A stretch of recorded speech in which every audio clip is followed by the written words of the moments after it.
Well, good morning. It's a rainy Monday morning today, and I kind of like that. I enjoy that. It's a good day to be inside and have a good warm cup of coffee. And of course, a little time in the Word. It's a good thing. Good way to start our week, too. So why don't you join me in Acts chapter 25?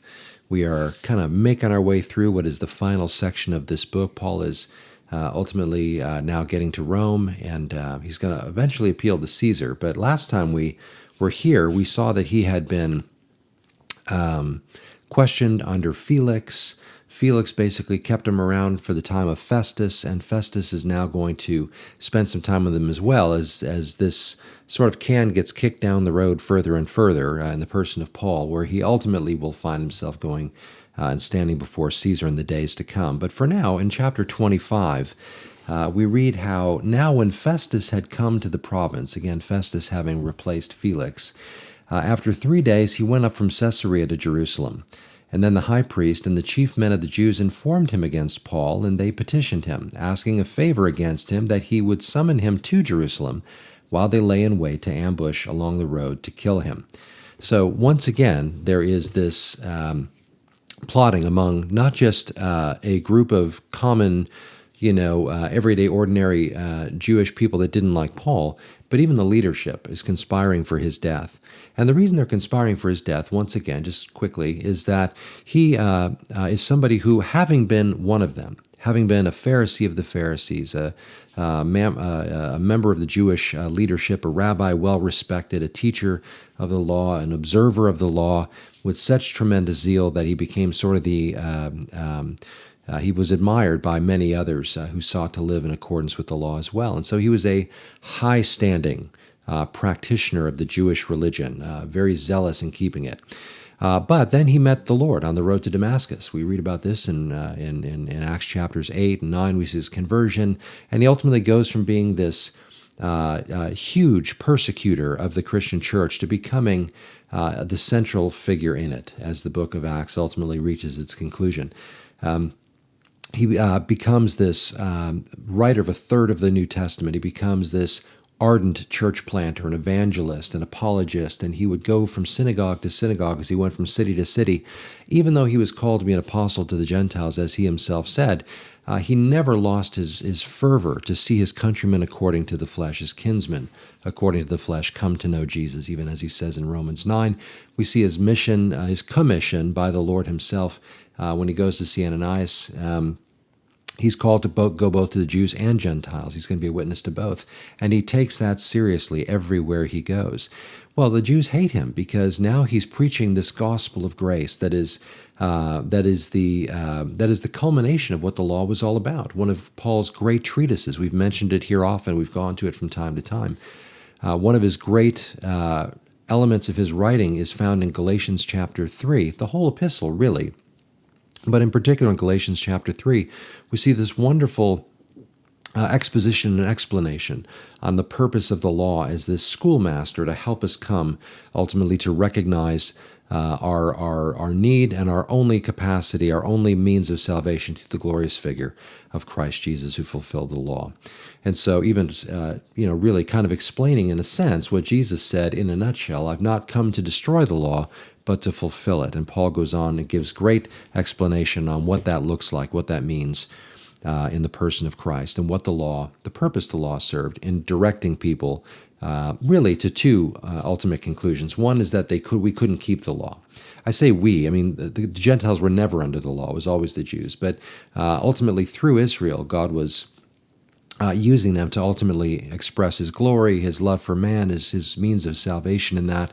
However, the Jews rejected the ultimate expression of that in Christ, and so Paul, having come to faith in this same Jesus that was rejected who was rejected by the Jews, is now his, again, most ardent proponent. And the Jews hate him for this. And again, when we say the Jews, we're talking about those leaders at that time, the people who were opposed to the gospel and therefore the Christian church that had been born. We're not casting down Jews. God's purposes for them are not complete yet. He will once again work through Israel, as we've often pointed out. We see this in Romans, where Paul makes a big case of God's faithfulness to his chosen people. He talks about a time of the Gentiles, the fullness of the Gentiles coming in. And I've still got it in my head yesterday in church. We were talking about the times of the Gentiles and the fullness of the Gentiles. But That being said, he's not done with Israel. But for the time being, he's working through the church primarily.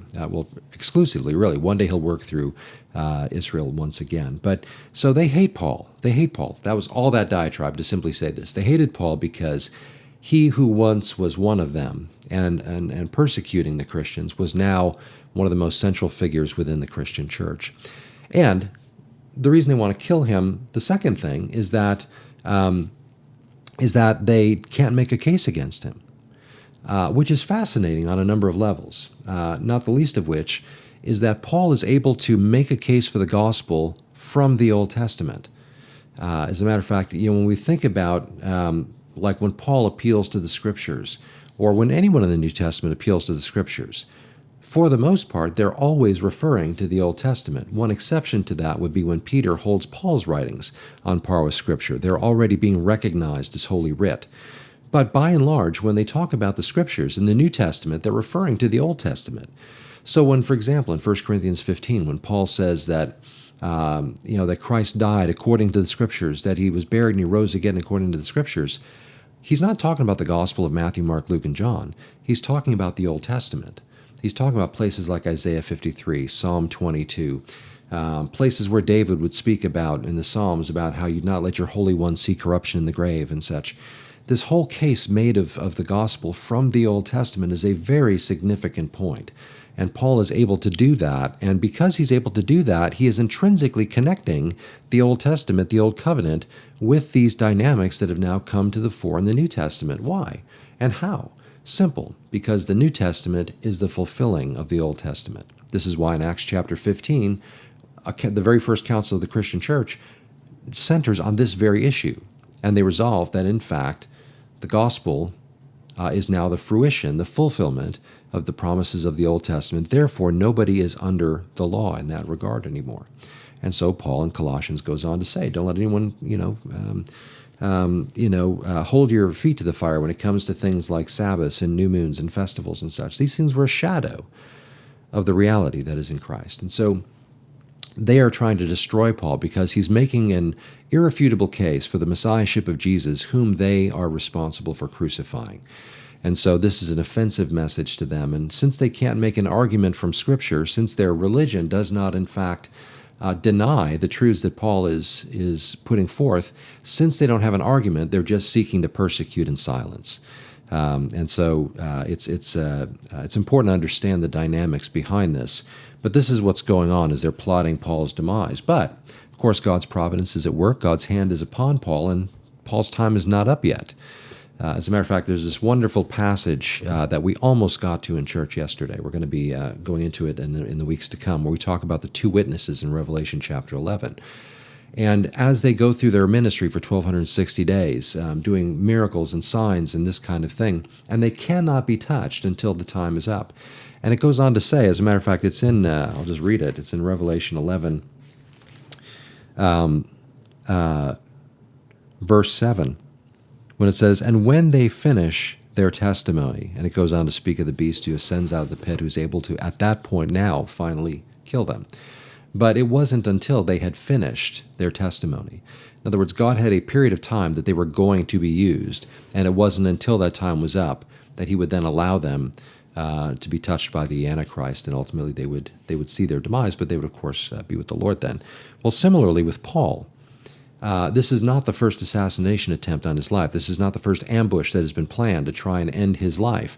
However, God's hand is upon him, which is to say he's bulletproof right up until God decides it's time. There will come a time, in just some years down the road from this point, where he will be beheaded. He will be martyred for his faith. But that's not happening until it's time. Another example of this would be Peter when he's arrested and he's put in jail and he's going to be killed the next day. Well, Peter is sound asleep when God sends an angel to free him and deliver him from prison and bring him to the believers who've been praying for him. It's actually kind of a funny episode because when Peter shows up at the door of those who've been praying for him, they don't believe that he's actually at the door. It's a heck of a prayer meeting. They were really praying by faith, aren't they? Kind of just playing a little bit. But Peter, interestingly, in jail, prior to this deliverance, is sound asleep. Well, if you and I were going to die the next day, maybe you and I might be sound asleep because we understand that We're going to be with the Lord the next day. But if we're being honest about it, we might stay up that night and just kind of, be praying or wanting to talk to friends or whatever it might be. But Peter is sound asleep. And part of that, no doubt, is that he knows he's going to see the Lord if he dies. But there is another possibility as to why he is so soundly asleep. And that is because at the end of John's Gospel, we see this conversation that Jesus is having with Peter after the resurrection. And this is that famous episode where Jesus asks Peter, "Do you love me?" 3 times, and 3 times Peter says, "You know I love you," in that. And Jesus invites him to feed his sheep. And at one point, Peter looks back at John and says, "What about this guy?" And Jesus essentially says, "Don't you worry about him. You worry about you. There's a day coming for you." Of course, Jesus earlier in their ministry has told Peter how Satan has sought to sift him like wheat. But nonetheless, Jesus has prayed for him. And so Peter continues on because his work is still ahead and everything. God's not allowing anything to happen to him. And that essentially becomes part of this conversation at the end of John's Gospel, where Jesus tells Peter that the day is, when you were young, you did as you pleased, but the day is coming when you will be older and they will take you by force. And the idea here is that the hint or the nugget that's in that statement is that when Peter's old, this will happen. I don't want to make too much of that, but it could very well be that Jesus was essentially sort of pulling the curtain back and letting Peter know that he's going to go on for some time. It won't be until he's older that he ultimately is put down and crucified. And as history tells us, even crucified upside down. He didn't feel worthy to be crucified in the same manner as Jesus, his Lord. But Peter may have been sound asleep because he knew he wasn't really at that stage yet. Jesus had told him he had more to do and the time was going to go by before this finally happened. So he may have been at peace, either on the one hand because he knew he was going to go be with the Lord, but on the other hand, it may be because he assumed he was going to be delivered in some way or something was going to happen that was going to preclude his demise, that he might continue. Again, I don't make too much of that, but there is something that could be there in that. I think it's interesting and significant. So Paul here, they're plotting his demise back in chapter 25. So they wanted to lay an ambush in verse 3 to kill him. But Festus answered that Paul should be kept at Caesarea, and that he himself was going there shortly. Therefore he said, "Let those who have authority among you go down with me and accuse this man to see if there is any fault in him." Now they've already gone through this exercise and came up empty-handed, which is again why they're wanting to kill Paul rather than have to go through these court trials, because every time they go there to accuse him and they have nothing, they end up looking more foolish. Now again, Rome was cruel and heavy-handed in many respects, but when it came to justice, they were pretty good about hearing cases and needing evidence, and we'll see another example of that in a moment. They held a high premium on that kind of thing. And so from the Jewish perspective, those who are persecuting Paul, there's probably only so many of these opportunities they're going to have before they are just finally just dismissed as being, without any merit. And so that being said, Festus tells them that what's going to happen now is that they're going to have to just come down to Caesarea with him and make their accusations. He's not going to bring Paul back to Jerusalem. And whether or not he sort of suspected their plans or not, we don't know. But it does seem that maybe he was a little wise to that. So anyway, when he'd remained among them 10 more days, more than 10 days, I should say, he went down to Caesarea, and the next day, sitting on the judgment seat, he commanded Paul to be brought. This is a similar kind of thing as Pilate, who sat on the judgment seat, pronouncing judgment against Christ in that. Every town under Roman rule, every town of significance at least, maybe not every single town, but any town that was of consequence would have a judgment seat that the procurator would sit on to make judgments of various kinds of things. And so here in Caesarea, this is where Festus ultimately goes ahead and sits down. So that being said, in verse 7, when the time had come, or when he'd come, and the next day, sitting on the judgment seat, he commanded Paul to be brought. Verse 7, when he had come, the Jews who had come down from Jerusalem stood about and laid many serious complaints against Paul, which they could not prove. Again, a very key point that Luke includes here. And now, while he answered for himself, neither against the law, nor the Jews, nor against the temple, nor against Caesar, I just jumped ahead. Verse 7 again. When he come, the Jews who had come down from Jerusalem stood about and laid many serious complaints against Paul, which they could not prove. And while he answered again for himself, neither against the law of the Jews, nor against the temple, nor against Caesar have I offended in anything at all. But Festus, wanting to do the Jews a favor, answered Paul and said, Are you willing to go up to Jerusalem and there be judged before me concerning these things? And so Paul said, I stand at Caesar's judgment seat, where I ought to be judged. To the Jews I have done no wrong, as you very well know. So he says, no, I don't want to go back to Jerusalem. In fact, I'm in Caesar's jurisdiction. We've already done all this in Jerusalem, and we're doing it here, and it's proving fruitless. He's about to appeal to Caesar because he knows that they're lying in wait to ultimately kill him, and so he's not giving them the chance.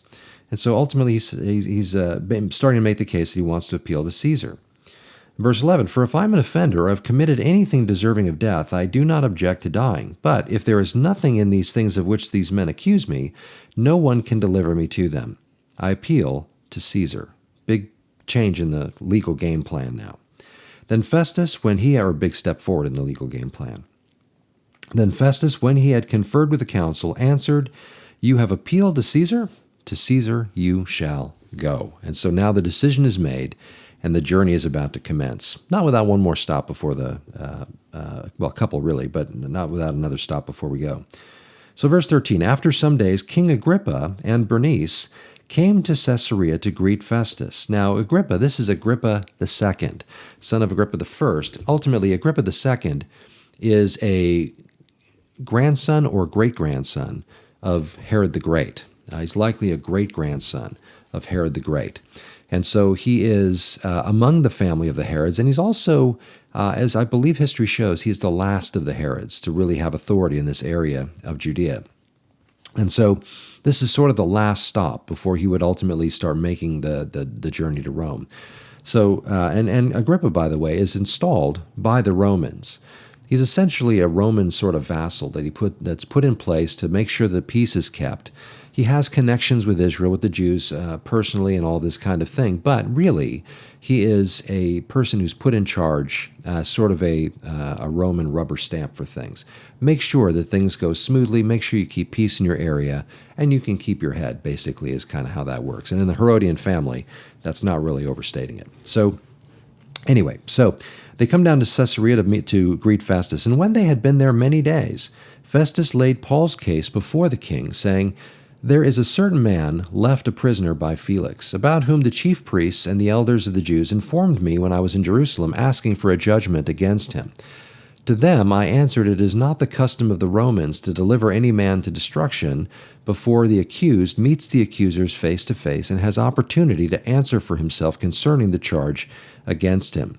Therefore, when they had come together without any delay, the next day I sat on the judgment seat and commanded the man to be brought in. Now, in fairness, Festus did drag his heels a little bit. And even here, 10 days have gone by. They've not really got right to this thing. In some ways, Festus doesn't see this as a very important thing. This is a matter of Jewish laws, and this is stuff that I don't really not only know that much about. He knows some things about it, but he really doesn't care about it. This is some kind of in-house fighting thing going on. And Festus's only real concern is that he doesn't slip up and do something that would violate Roman custom and law, because there could be repercussions upon him, personally for that. If he didn't, in fact, follow the standard customs and laws, then he might lose his position. He might, be penalized in some way. So his only real concern about this, ultimately, Felix's was about trying to get money from Paul and trying to, prod a bribe out of him. Festus was a little bit more concerned about just, dotting I's and crossing T's and those kinds of things from a legal standpoint. And now it's going to come to Agrippa. He's, in a way, kind of glad to hand this off now. It becomes someone else's responsibility. Now that an appeal to Caesar has been made, the natural next step is to have him stand before the king of this region so that he can go to Caesar, I should say, with everything checked out. This case has been vetted, essentially. It's gone through the various legal gyrations that need to happen before it actually stands before Caesar. Caesar doesn't just hear every case, and so it needs to make sure it's up to snuff before it gets before him. And that's what all this exercise is about, essentially. And Festus is kind of covering his butt a little bit, saying, look, I made sure he knew that these accusers knew that we're not just going to kill him because they want. There's right and wrong in how we deal with this. So that said, They were given opportunity to answer for. He was given opportunity to answer for himself concerning the charge against him. Verse 17. Therefore, when they'd come together without any delay, the next day I sat on the judgment seat and commanded the man to be brought in. And when the accusers stood up, they brought no accusation against him of such things as I supposed, but had some questions against him about their own religion and about a certain Jesus who had died, whom Paul affirmed to be alive. And because I was uncertain of such questions, I asked whether he was willing to go to Jerusalem and there be judged concerning these matters. Now, we'll talk more about it when Paul makes his case before Agrippa. But this mention that Festus, he understands what the case is about. This Jesus was supposed to have been dead, but Paul claimed that he was alive. In other words, he had risen from the dead. Now, on the one hand, this is certainly from Festus's position just sort of a matter of in-house Jewish stuff. But this is really the crux of Paul's entire motivation, his drive to do this one thing, pressing forward to the upward call of God in Christ Jesus. As he shares the gospel, as he commits his life to Christ, it's important to remember that it was because he personally saw Jesus alive after the resurrection, not just a spirit being Jesus, but the physical Jesus appeared to him post-resurrection. And Paul in 1 Corinthians 15, a rich chapter on this subject, one that must be read and understood, he points out all kinds of evidences and the implications of this truth and everything. It's no wonder. Matter of fact, I would, as your homework, if I may, read 1 Corinthians 15 and digest it. Paul makes a case of the foundation of the resurrection being so central to the gospel, equal to the cross. Secondly, he goes on to talk about the evidence for the physical resurrection of Christ. And then he goes on and shares all the implications of the resurrection, both in terms of just generally theologically, but also personally. Up to the point where he says, look, if Christ is not risen, then we're dead in our sins, and we're foolish for devoting our lives to preaching a gospel that has no real eternal lasting value, because if the dead don't rise, then we're not rising. There's nothing beyond this grave. Why not eat, drink, and be merry, for tomorrow we die, so to speak. That becomes Paul's whole thing. Now, by the way, still go read it. I didn't just, even though I gave you spoilers there. So this becomes really not only the central point of the message, but it becomes the undergirding undercurrent to Paul's entire life at this point. And so this is why he's willing to endure all these things, because it is true, and because the resurrection of Christ is true. And because it's true, it means everything. And so here he is. And because I was, verse 21, but when Paul appealed to be reserved for the decision of Augustus, I commended him to be kept until I could send him to Caesar. And then Agrippa said to Festus, I also would like to hear the man myself. Tomorrow, he said, you shall hear him. And so the next day, when Agrippa and Bernice had come with great pomp, pomp and circumstance, they made a big deal of their coming, he had entered the auditorium with the commanders and the prominent men of the city. At Festus' command, Paul was brought in. And Festus said, King Agrippa, and all the men who are here present with us, you see this man about whom the whole assembly of the Jews petitioned me, both at Jerusalem and here, crying out that he was not fit to live any longer. But when I found that he had committed nothing deserving of death, and that he himself had appealed to Augustus, I decided to send him. Now remember, Paul's also a Roman citizen, so this is his right to appeal to Caesar. It's not just that this is Jewish stuff, but Paul has the benefit of Roman citizenship, which gives him access to things that he would not otherwise have, including, again, the ability to appeal to Caesar. Verse 26, I have nothing certain to write to my Lord concerning him. In other words, I have no real charges to send him with, and that's problematic if I'm going to send him to Caesar. Therefore I have brought him out before you, and especially before you, King Agrippa, so that after the examination has taken place I may have something to write. For it seems to me unreasonable to send a prisoner and not to specify the charges against him. So we'll end there for today, and we'll jump into chapter 26 next time we're here. But Festus is making abundantly clear that essentially, like Pilate tried to do, he's sort of washing his hands of this whole situation. I held them at bay. I wouldn't hand him over to those that want to destroy him, because that wouldn't be right. There wasn't any official charges. They couldn't make a case. So he's appealed to Caesar. He's sort of put us in a predicament now. They have brought him before me. The legal wheels are turning. He's here now, but we still don't have any charges against him. So Agrippa, oh great and awesome king that you are, I'm going to trust your judgment to go ahead and give me something to write down here as a charge against him. And so he's essentially telling Agrippa, You've stepped in it now. Here you go. This is your problem now. Just tell me what charges to put down and we'll be good to go. And Agrippa, of course, being the ranking person in the room as king of the entire area, and being responsible to Rome directly, this is a bit of a problem for him. Now, of course, in his mind, and we'll see as this unfolds, he likely feels like he's going to get something out of this. He's a man of business, and he doesn't get that position without knowing how to get things done. Even though he's appointed by Rome, their assumption is he can do stuff and make sure that he keeps peace, he takes care of problems in the area. Agrippa likely has the same feeling about himself. He's not sort of like Pilate, just sort of trying to weasel out of a situation. This is a guy who is driven and will want to find this stuff out before he ultimately sends somebody to his ultimate boss, Caesar. So we'll go ahead and continue on that next time we're in the book of Acts. I always say it that way because we may be there on our next episode, or we may go to Romans, or we may do a prophecy update or something like that. But next time we're in Acts, we'll be in chapter 26. Now, the rest of this kind of reads much like what we just read in chapter 25. And so we'll continue to move through at a relatively brisk pace. I don't want to rush through it or anything, but it does read pretty straightforwardly, and a lot of the content speaks for itself. But that said, we're going to go ahead and finish up the book of Acts in the next week or two. And my prayer is that it's just been fruitful along the way, and will continue to be as we continue. So, but praise the Lord. I'm going to go ahead and pray and close this out. But as always, if you have any questions, thoughts, comments, you can go ahead and leave them in the comments section below. We always welcome that. And then if you want to go to my personal website where you can also watch these same videos, you can email me from there as well. And you can also subscribe to the audio version of the podcast. Again, I so appreciate that you take time to spend time going through the Word together. I love doing this. I love sharing from the Word, and I just love the interactions that come. And I'm just grateful that you join in. So praise the Lord. Looking forward to the next one as well. If you'd like to learn more about our church, by the way, I'm glad to say that our new website is up, and sure, we'll be tweaking things as we go, but it's live, and you can go visit our church website, learn more about us, get the address and all that kind of stuff of where we meet if you're coming through town, or if you've moved to the area, maybe you want to come pay us a visit. So, but thank you so much for watching. Let me pray us out and pray the Lord blesses your day until we meet again next time. So, Father, thank you so much for your goodness and grace toward us. Thank you that you love us with an everlasting love. Thank you that you've called us to be your children as your sons and daughters, and welcome friends into the throne room where we can come boldly before the throne of grace to obtain mercy in our time of need.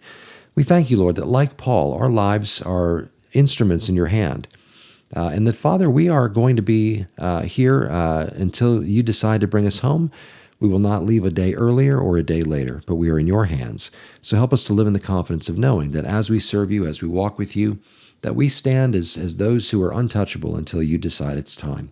So thank you for that. Pray that you give us a boldness, especially in these days, that we'd recognize that the time is surely drawing closer and closer to the day when we'll see Jesus face to face, when he comes to snatch us away and we stand in your presence, and the rest of your plans and purposes ultimately unfold. And in the time that we have until then, help us again to live with a boldness, a confidence, even a fearlessness, serving you, walking with you, and being a light and salt as you've called us to be. So thank you. We praise you and just ask all these things in Jesus' name. Amen.